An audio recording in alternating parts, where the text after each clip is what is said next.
La pâtisserie est son royaume. Entrepreneur à succès, il s'est formé auprès des plus grandes maisons, dans l'élégance feutrée des palaces parisiens et des établissements étoilés de la capitale.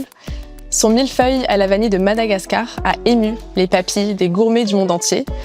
Son totem, un élégant et malin renard, roux et discret comme lui, digne des plus grands goupils des fables de La Fontaine et reconnaissable entre tous. Aujourd'hui, nous nous mettons dans les pas de Yann Couvreur. Bonjour Yann. Bonjour. Quel plaisir de te recevoir aujourd'hui dans la boutique Père Lucie du Faubourg Saint-Honoré. Alors vraiment, sincèrement, le plaisir est pour moi. Il me semble que pour tes 18 ans, tu as décidé de t'offrir ta première paire de souliers. Pourquoi as-tu choisi Père Lucie ? Alors déjà, c'est très juste, effectivement, c'était un de mes objectifs. Je ne sais pas pourquoi, j'ai toujours été intéressé par tout ce qui est élégance masculine, le raffinement, j'ai toujours trouvé ça fascinant.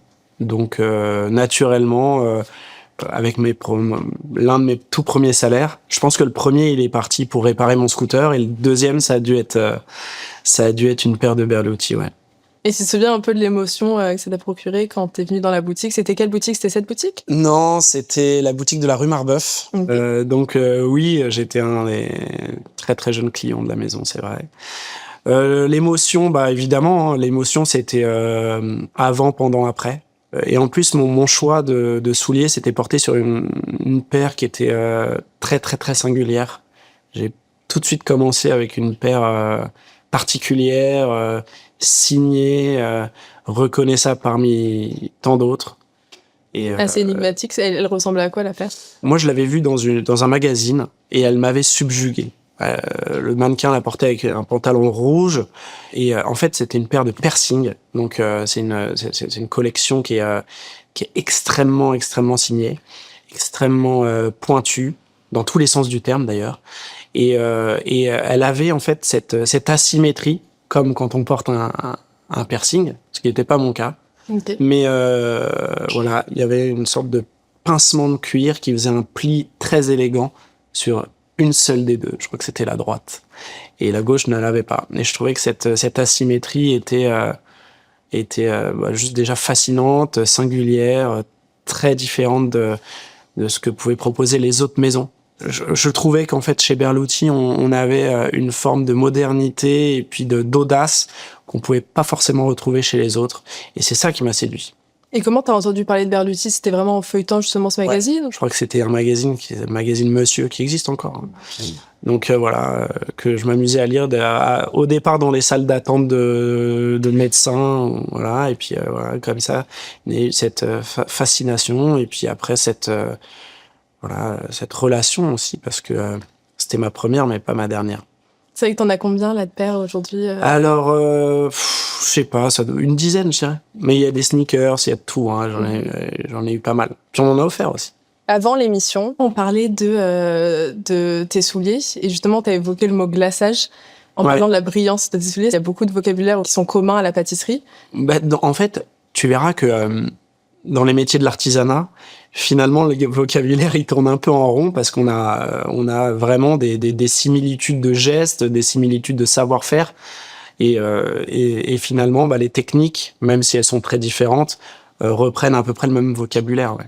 Le façonnage aussi. Le façonnage, c'est un très joli mot qui évoque aussi l'artisanat, le travail de la main, et qui est évidemment fait un parallèle intéressant avec le métier de bottier. Et si aujourd'hui, tu devais te refaire un cadeau symbolique, ce serait quoi ? Et ce serait pour quelle occasion ? J'adore les chaussures, j'adore les souliers, j'adore... Une 11e paire de... c'est peut-être même plus, hein, je t'ai dit vraiment, j'ai dit une dizaine comme ça parce que j'ai pas compté, mais elles ont toutes... Ces paires, elles ont toutes une signification, elles se portent pour une occasion très particulière. Il y a toute la strate, en fait, des événements qu'on peut associer, hein, du plus confort avec les sneakers jusqu'au plus élégante pour une éventuelle cérémonie. Je pense que j'arrive maintenant à avoir à peu près tous les éventails possibles, donc je ne sais pas, peut-être un cartable, genre un très beau cartable. C'est pas sympa. Et est-ce que dans toutes tes paires, t'as une paire fétiche ? Oui, forcément, mais je l'aimais peu parce que les paires que j'ai les plus fantasmées, c'est toujours les paires qu'on met le moins, Bien sûr, ouais. mais qu'on est content d'avoir. C'est-à-dire que ça nous rassure de les avoir, et puis peut-être que je vais les mettre une fois par an. Puis se sentir spécial ce jour-là, sentir que c'est un jour pas comme les autres. Ce serait mentir de dire que je suis chaussé tous les jours par Berluti. Maintenant, je sais que par exemple, pour voyager en avion, c'est Shadow, parce que c'est une chaussette en fait. Systématiquement, j'ai un survêtement et une paire de Shadow pour voyager en avion. C'est pas du tout snob de ma façon de voir les choses, c'est simplement que ça me rassure. Moi, l'avion, il y a rien de plus stressant que de prendre l'avion. Et donc, je me rattache à ces choses-là et être bien dans ma tenue. Alors, on va penser que je fais une pub pour Berluti. C'est pas du tout le cas. Vous m'avez absolument pas demandé de dire ça. Mais moi, je vous parle de ma relation spéciale avec la marque. Et elle passe à travers ces moments-là. Et puis, le jour où je sais qu'un jour, peut-être, j'aurai besoin de m'habiller de manière très, très spéciale, je sais que vous serez là aussi avec la paire qui correspond à tous les événements de l'année, en fait. On dit aussi que la gourmandise, c'est une émotion, avoir un plaisir. Totalement. Alors, qu'en penses-tu? Je suis totalement d'accord. Moi, de toute façon, c'est ma quête, l'émotion. C'est une quête qui est permanente. Dans ma partie, elle est souvent liée à l'enfance. Je peux faire le meilleur gâteau qui soit, je concurrencerai jamais la grand-mère de quelqu'un, puisque c'est là où, en fait, sont enfouis les goûts de l'enfance et la meilleure émotion. Donc moi, j'essaye simplement de m'en rapprocher. Et t'as des souvenirs comme ça avec ta grand-mère? Alors, moi, c'était plutôt ma mère. Okay. Mais effectivement, quand on associe les goûts et que les souvenirs reviennent, c'est là où, en fait, on crée de l'émotion. Donc, c'est pas toujours le meilleur gâteau qui l'emporte. C'est celui qui se rapproche plus de la case souvenir, émotion de l'enfance. Et donc, moi, mon cahier des charges aujourd'hui créatif, c'est d'aller capter et chercher ça. Et est-ce que tu as réussi justement à recréer un peu un souvenir en une pâtisserie Mais j'essaye de faire que ça parce que c'est un peu mon idéologie. Nous, à la YC Pâtisserie, en fait, on travaille aucun colorant. C'est le cahier des charges créatif que je me suis fixé. Aucun colorant. Pourquoi? Parce que je veux pas, en fait, travestir ce que la nature donne. C'est-à-dire que même un colorant naturel ne rentre pas dans nos recettes parce que je considère que la nature a fait en sorte que ces produits soient de cette couleur-là, naturellement. Et je veux pas du tout ni trahir ni travestir cette couleur, ce que la nature donne, et je veux en faire quelque chose le plus rapprochant, le plus transparent et le moins transformé possible. Donc, ça élimine tout ce qui est artifice, même naturel. C'est totalement assumé qu'en fait, à l'automne, les couleurs sont un peu plus ternes dans nos boutiques et dans la vitrine, puisque en fait, les couleurs de notre vitrine suivent la saison. Donc évidemment, les couleurs sont un peu plus sur des valeurs de marron, de caramel en hiver, en automne. Puis au printemps, notre vitrine rougit un petit peu avec les fruits rouges, puis jaunit à l'été, etc., etc.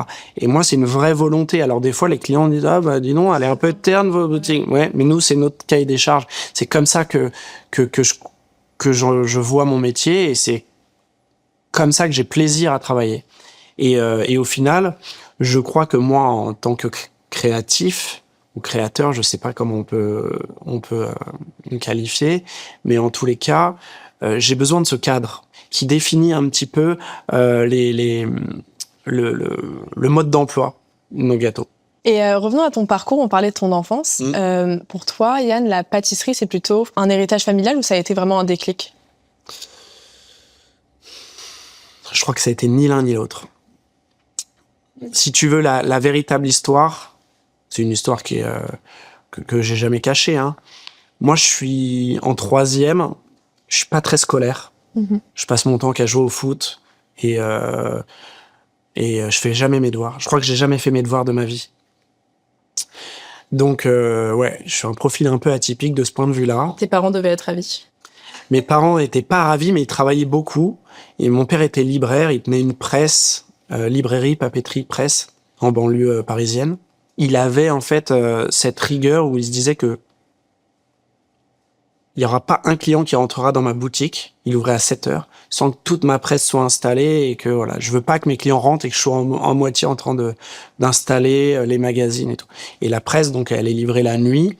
Et lui, je pense qu'il aimait bien aussi se retrouver, voilà, il dormait peu et il était dans sa boutique, il installait tout. Et à 7h, premier client qui rentrait, il y avait une boutique qui était prête. Cette rigueur, il te l'a transmise? Peut-être, sûrement même.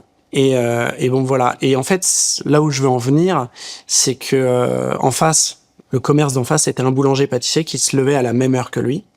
Et il prenait un café tous les matins. Et donc, ils ont noué une amitié autour de ça, autour de ce rituel du matin où ils prenaient leur café ensemble, parce que dans cette rue commerçante, c'était les 2 premiers arrivés de tous les commerçants. C'était, voilà, mon père et ce boulanger-pâtissier qui travaillait évidemment très tôt le matin.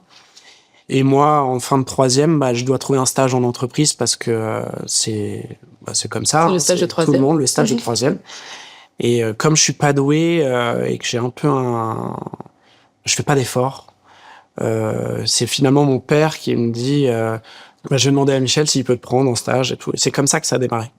Et je dis souvent que si j'avais été un garagiste en face, j'aurais peut-être été garagiste. Et ça aurait été très bien aussi, d'être garagiste. Et tu l'as trouvé comment, ce stage de 3e, justement? Épanouissant. Mon quotidien d'un enfant de 15 ans, c'est d'être derrière un pupitre à écouter un professeur qui nous raconte de manière un petit peu soporifique un programme. Moi, ça me correspondait pas. Je m'épanouissais pas comme ça du tout et j'arrivais pas à être concentré, à être intéressé. Donc, au final...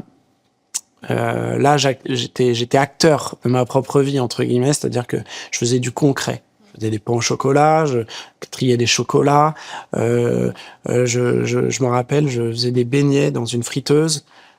Ça avait du sens pour moi. Et ça a réveillé justement quelque chose en toi? Moi, à cette période-là, je suis perdu dans ma vie. Ouais. J'ai 15 ans, je sais jouer qu'au foot, je suis pas scolaire, mes résultats sont catastrophiques. Je rate mon brevet des collèges, et pas à quelques points, je le rate dans les grandes largeurs. Donc je le rate vraiment, voilà. Je sais pas quoi faire de ma vie. Et en fait, ce qui se passe, c'est que moi, cette semaine-là, c'est un peu ma semaine repère. C'est la semaine où j'ai pas été critiqué, où on m'a fait des compliments, où j'ai été investi de quelque chose.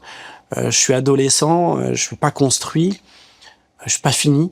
En fait, comme je suis pas véritablement un homme, je suis plus vraiment un enfant. Je sais pas quoi faire en fin de 3e, mais j'ai ce stage qui s'est bien passé. Pourquoi pas continuer dans cette voie, voilà. Et ça démarre comme ça en fait, sans grande conviction, mais juste parce que j'ai passé une semaine sans qu'on me critique, sans qu'on me mette de mauvaises notes, sans que et en apprenant aussi des choses que tu n'apprenais pas justement concrètes. À l'école. Et donc voilà, je me fie à ça et ça démarre comme ça en fait. Voilà. Donc après, il faut que donc je postule à une école.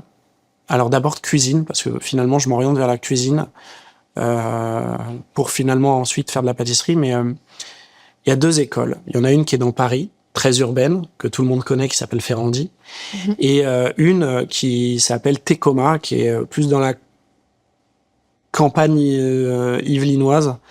Mais mon choix, il va se porter vers Tecoma, donc celle qui est un peu perdue, pour une seule raison. Alors, vous voyez, c'est vraiment débile, mais je sais que si je vais dans cette école, il va me falloir un scooter. Donc je pouvais y aller en train.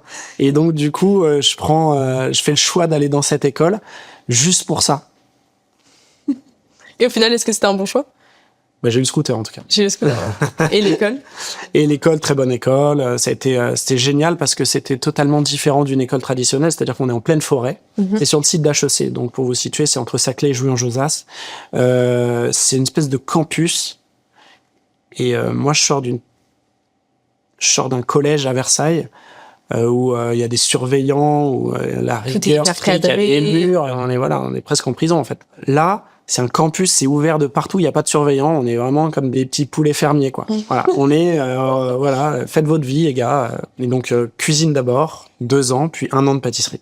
Et pourquoi justement t'as voulu partir vers la pâtisserie? Moi, la pâtisserie, au départ, je veux être cuisinier et je veux avoir une spécialisation pâtisserie pour me dire que je sais tout faire, entre guillemets, je suis à l'aise avec toutes les toutes les matières. Et puis c'est comme ça que je me lance dans le marché du travail, avec un diplôme de cuisine et un diplôme de pâtisserie. Mais je postule donc au Trianon Palace, ma première entreprise à Versailles, parce que je veux être cuisinier. Et je postule en tant que cuisinier. Et je suis pris en tant que cuisinier, mais le premier jour, on me prend en tant que cuisinier, mais on me met en pâtisserie. On me met en pâtisserie parce qu'on me dit « Ah, mais j'ai vu que sur ton CV, t'étais pâtissier. Bah, tu vas aller en pâtisserie parce qu'il y a personne aujourd'hui. » Et voilà, et c'est comme ça que ça a commencé. Et j'en suis jamais sorti. T'avais quel âge? Eh bien, j'avais, je sais pas, même pas 20 ans. Ouais, je devais avoir 19 ans. 18 peut-être. Bah, c'est l'âge où j'ai acheté ma première paire de verres aussi. Au même moment. Ouais, j'étais au Trianon. On apprend déjà que c'est pas de la pâtisserie, on crée des expériences. L'idée, c'est de créer de l'expérience. C'est ça, déjà, le luxe à cette époque-là. Créer des expériences, que les gens se souviennent, soient mémorables. Là, en fait, il s'agit plus que de l'assiette, c'est tout ce qu'il y a autour. La prise en charge des clients, c'est une espèce d'orchestre où, en fait, toutes les attentions sont portées pour que le client garde un souvenir indélébile de son passage. Et voilà, et c'est ça qu'on apprend. Et de travailler justement au Trianon, ça t'a appris aussi des choses, j'imagine, humainement parlant? Oui, bah, on travaille en équipe. Moi, j'ai toujours fait des sports collectifs. J'ai toujours été dans le foot. Aujourd'hui, je suis toujours aussi fan. Donc, c'est pour moi, voilà, les valeurs collectives, c'est quelque chose qui a toujours résonné en moi. Donc, voilà, le travail en équipe. Et puis, c'est des grandes entreprises, c'est des grandes maisons, c'est des petites villes en fait. Comme moi, j'aime bien aujourd'hui qualifier mon entreprise au laboratoire. On est une petite cinquantaine. Bon, bah, c'est une petite ville, c'est une société, réellement. Et t'avais des modèles, des mentors aussi dans ces palaces? Le chef exécutif, pas le chef médiatique, mais le chef exécutif là-bas, qui s'appelait Laurent, il m'inspirait beaucoup, je l'observais beaucoup parce que j'aimais bien sa personnalité et j'aimais bien sa façon de manager, j'aimais bien sa façon de créer aussi. Donc c'est quelqu'un que j'ai longtemps observé et gardé comme un repère. C'est vrai. Je suis même pas sûr qu'il le sache. On a gardé une bonne relation, lui et moi. Et quand tu regardes maintenant, parce que là on parle du Yann de 20 ans, quand tu regardes dans ton rétroviseur aujourd'hui, quel sentiment te traverse? À 20 ans, j'avais pas spécialement confiance en moi et je me sentais pas capable de faire autre chose. Et je voulais pas sortir de cette zone, entre guillemets, de confort, Ouais. selon l'expression consacrée. Je voulais pas qu'on me sorte de ça et je me suis dit bon bah c'est dur mais je vais persévérer parce que de toute façon si je fais pas ça bah je vais me retrouver à la rue. Voilà. Donc je vais persévérer. Et en fait toute ma vie pendant presque une petite dizaine d'années ça a été ça jusqu'à ce que je devienne chef. Et quand est-ce que tout a justement basculé? Quand je suis devenu chef. Parce qu'en fait quand on devient chef pâtissier on devient le créateur. Et c'est là où, en fait, devant la feuille blanche, j'ai compris que j'avais assimilé un savoir-faire, que j'allais créer petit à petit. Alors, ça n'a pas été tout de suite un succès, hein, mais que j'allais, en fait, mettre en application tout ce que j'avais appris sans m'en rendre compte. Et c'est ça qui est très satisfaisant. C'est, en fait, je sais faire ça, je vais pouvoir créer quelque chose. Et puis voilà, au début, c'est balbutiement. Il n'y a pas trop de sens, il n'y a pas trop de cohérence. Alors que moi, après, avec les années, l'idée, c'était de trouver un maximum de cohérence, que ça tourne rond. Je t'expliquais tout à l'heure que mon cahier des charges, c'est de respecter la saison. C'est le cahier des charges, ni plus ni moins d'un cuisinier, en fait. Ouais. Et moi, j'ai grandi. Aux côtés des cuisiniers. Donc, mon cahier des charges, finalement, naturellement, c'est porté vers la nature, vers les produits saisonniers. Et voilà. Parce que finalement, la première pâtisserie dans laquelle j'ai travaillé, c'est la mienne. Avant, j'étais pâtissier de restaurant et d'hôtel. Autre métier complet. Rien à voir. Rien à voir. Et tu as dit un jour, la chance, c'est un état d'esprit. Mais ça, là, on parle pas forcément de chance, on parle plutôt de... D'abnégation. Exactement. Alors, c'est vrai que j'ai été pas passionné dès le départ, mais j'ai compensé avec d'autres qualités, j'espère, en tout cas. Et c'est ça qui a amené et qui a fait le pâtissier que je suis aujourd'hui. Mais tu y crois, toi, justement, à la chance? Elle fait partie du package. Alors, il y en a qui vont la provoquer, il y en a chez qui ça va tomber tout cuit. Mais je pense que oui, il y a forcément des rencontres. Il y a aussi, il faut faire le bon gâteau parfois au bon moment pour la bonne personne. Moi, ça m'a évidemment ouvert des portes. Et donc, dirais-tu qu'il y a un avant-après ce millefeuille à la vanille qui est devenu justement emblématique et... Ouais, je te parlais tout à l'heure du bon dessert au bon moment. Celui-là en fait partie, indéniablement, parce que c'était une véritable création pour le coup, qui était basée, ancrée sur le patrimoine de la pâtisserie depuis des années. Le millefeuille, je l'ai pas inventé. C'est iconique.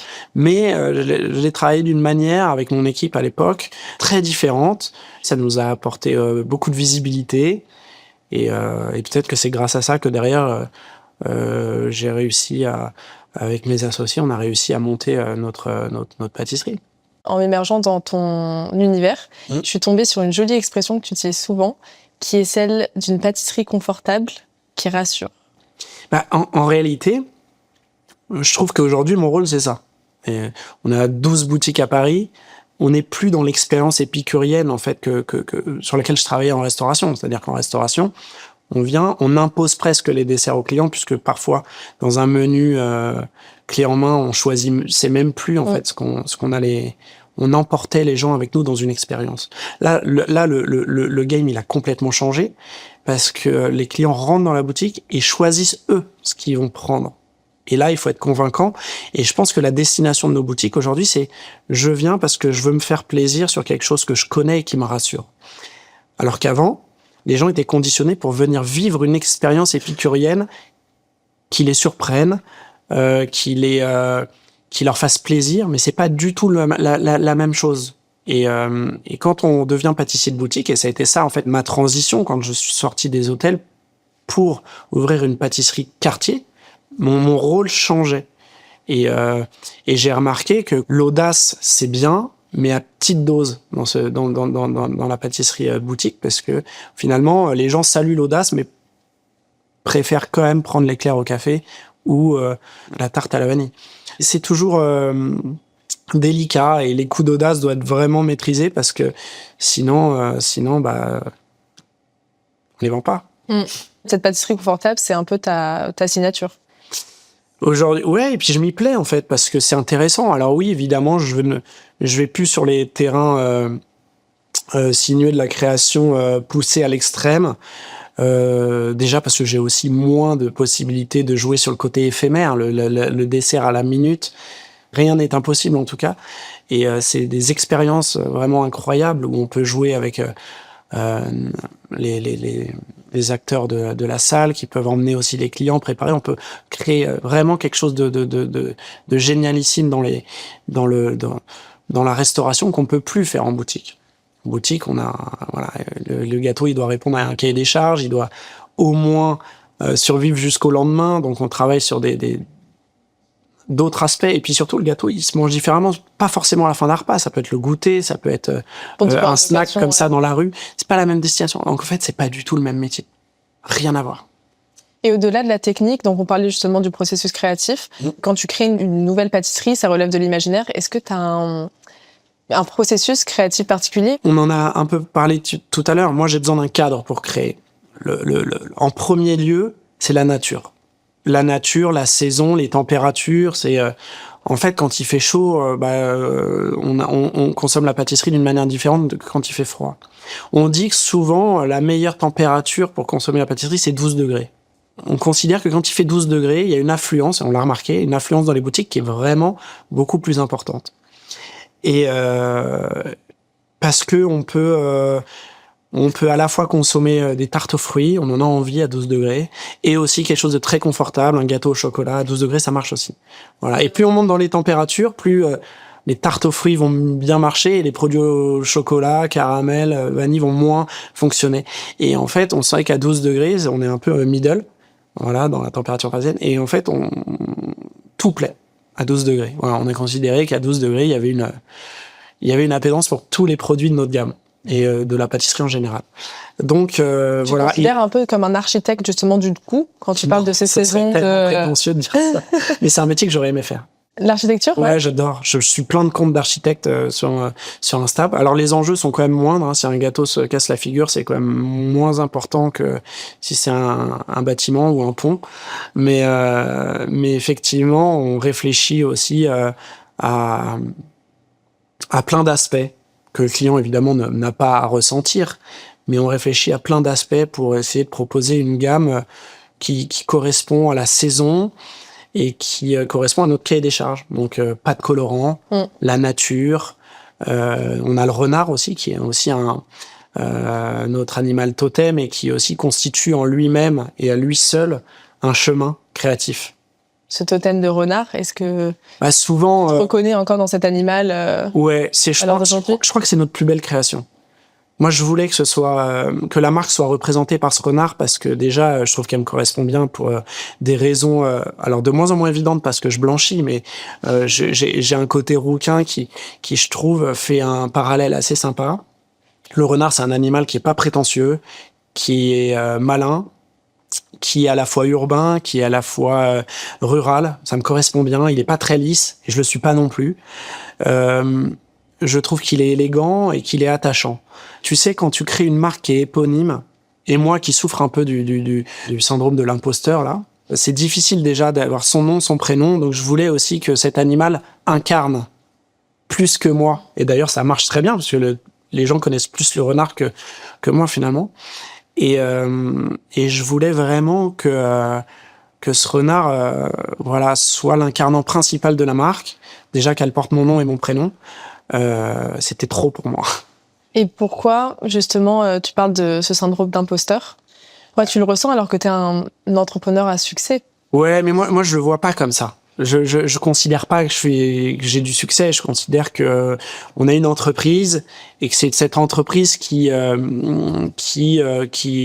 le succès qu'elle connaît, qui se développe en France et à l'international. Oui, mais je le vois pas comme une œuvre personnelle, mais plutôt comme une œuvre collective, comme on discutait tout à l'heure.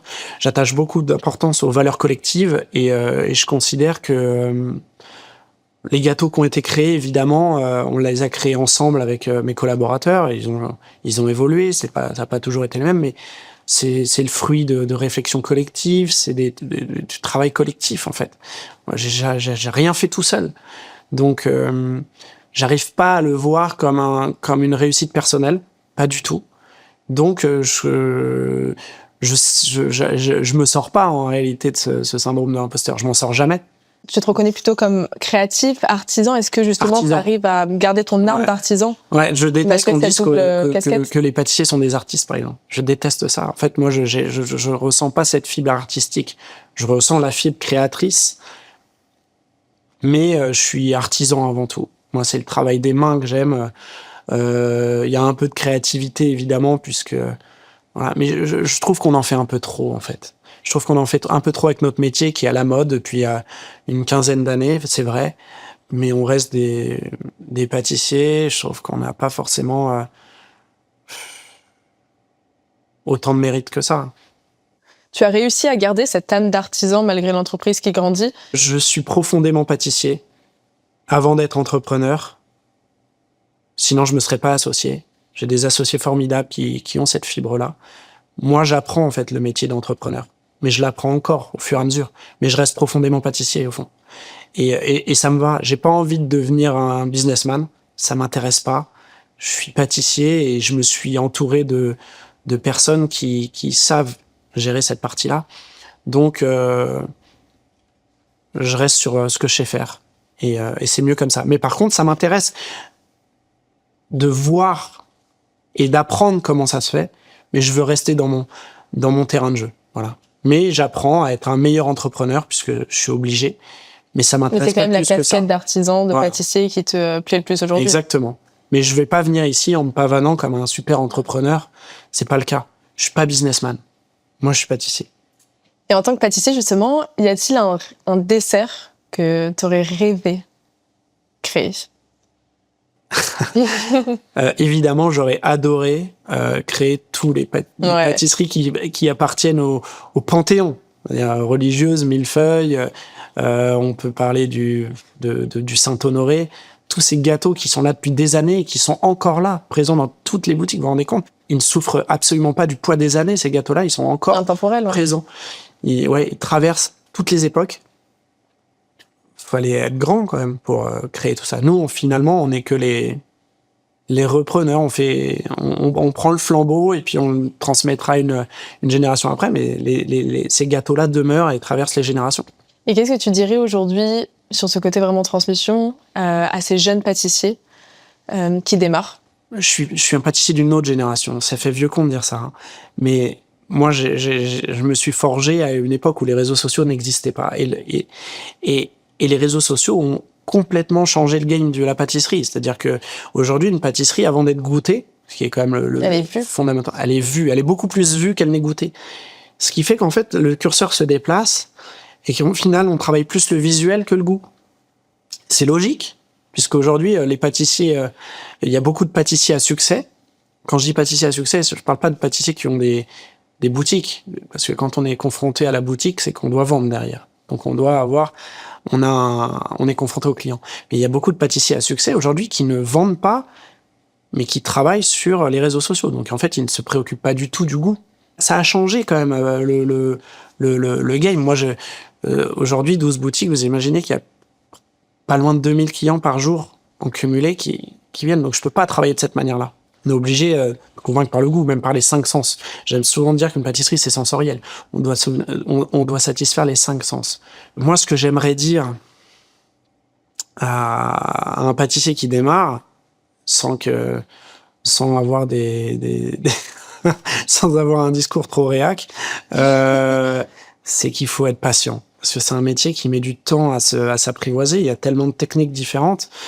C'est un métier qui demande du temps et de l'apprentissage. Et je suis mal placé pour le dire ou bien placé parce que moi j'ai franchi des étapes par l'envie de gagner du temps sur ma carrière et je l'ai regretté à un moment. Grâce aux réseaux sociaux, puisque dans les réseaux sociaux, il y a une partie démoniaque et une partie très positive. Et je trouve que les réseaux sociaux, c'est un accélérateur de carrière. Mais c'est aussi le jeu de... Voilà, ça dépend comment on l'utilise aussi, parce que parfois, ça va un peu trop vite. Donc, on saute des étapes. Voilà. Mais ça, grâce aux réseaux sociaux, le métier est devenu très accessible. On peut, si on est talentueux, réussir à avoir un chemin de carrière accéléré, évidemment, puisqu'on s'adresse tout de suite à un public qui est en plus viral. Donc, il y a un chemin qui rend en fait le métier vachement plus accessible. Je crois fondamentalement que c'est mieux comme ça. D'où vient cette envie justement de désacraliser la pâtisserie ? La désacraliser parce que surtout, avant tout, je trouve qu'on en fait trop et je pense qu'au final, on ne fait que des gâteaux. Donc, c'est que des paradoxes en fait. Ouais. Je peux pas à la fois vous dire bon bah les réseaux sociaux ont rendu la pâtisserie hyper famous et en fait m'en plaindre et à la fois profiter de ce succès-là. C'est pas possible. Je suis tiraillé. Donc oui, je suis ravi de l'apport des réseaux sociaux qui nous donnent de la visibilité, qui nous donnent un lien direct avec nos clients, pour toutes ces raisons-là, c'est génial. Et après, il y a aussi le revers de la médaille qui font que voilà, on travaille davantage l'esthétisme, on est aussi confronté à de la méchanceté gratuite. Plus on est exposé, plus les gens aiment nous taper dessus, alors qu'en réalité, plus on est exposé, on aime toujours autant recevoir des compliments, on reste humain derrière tout ça. Donc voilà, il y a du bon, du moins bon dans les deux. Désolé d'être un petit peu la Suisse, mais je suis partagé en fait. C'est ce côté accessibilité aussi qui est peut-être important pour toi de réussir à. Je trouve ça très bien. Des pâtisseries, enfin en ouvrant des boutiques un peu partout, de pouvoir la rendre accessible tout en ayant ce côté très élégant de la pâtisserie, parce que tes pâtisseries restent au final des chefs-d'œuvre en quelque sorte.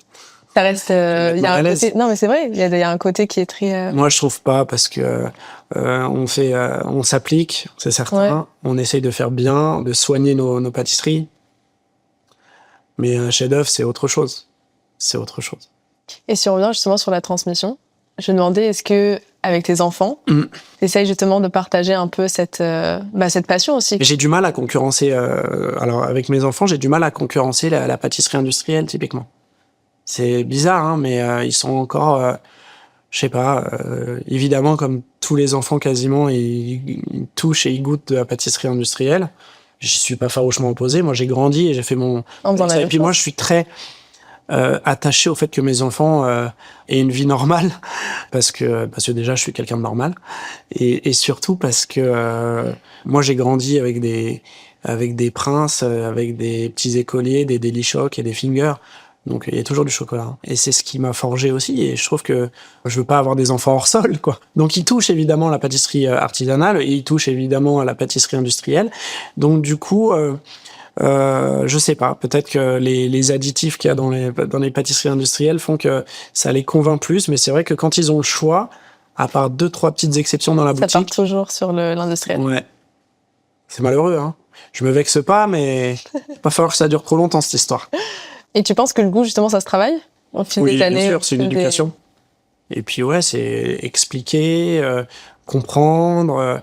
Et puis après, quand on comprend et qu'on sait qu'on mange mieux, je pense qu'après, il y a un effet aussi psychologique sur le fait que, ah oui, on associe en fait le bon produit au bien manger et se faire du bien. Et voilà, il y a une espèce de schéma intérieur. Et c'est aussi transmettre des valeurs? Il y en a plusieurs. Moi, je dirais la patience, l'humilité, le respect. Déjà en trio de tête. Tu crois que c'est plutôt quelle valeur qui t'a sauvé dans les moments difficiles de... L'humilité. Et si justement tes proches devaient te décrire en un mot, ils choisiraient lequel, tu penses? Ça dépend de quel proche on parle, en fait.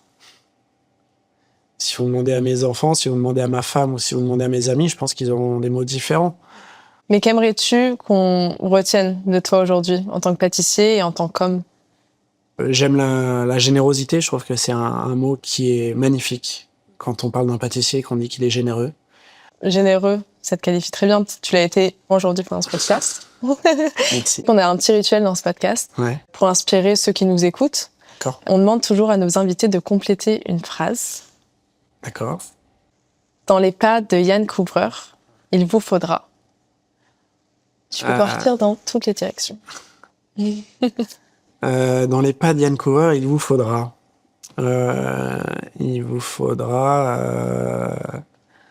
Parlez de moi à la troisième personne, c'est pas forcément la chose la plus facile. C'est un sacré exercice. Ouais. Dans les pas d'Yann Couvreur, il vous faudra, de la patience, de l'humilité, enfin toutes les valeurs auxquelles je suis attaché, en fait, et qui m'ont forgé en tant qu'homme. Voilà. Et en tant qu'artisan. Et ouais, toutes les casquettes.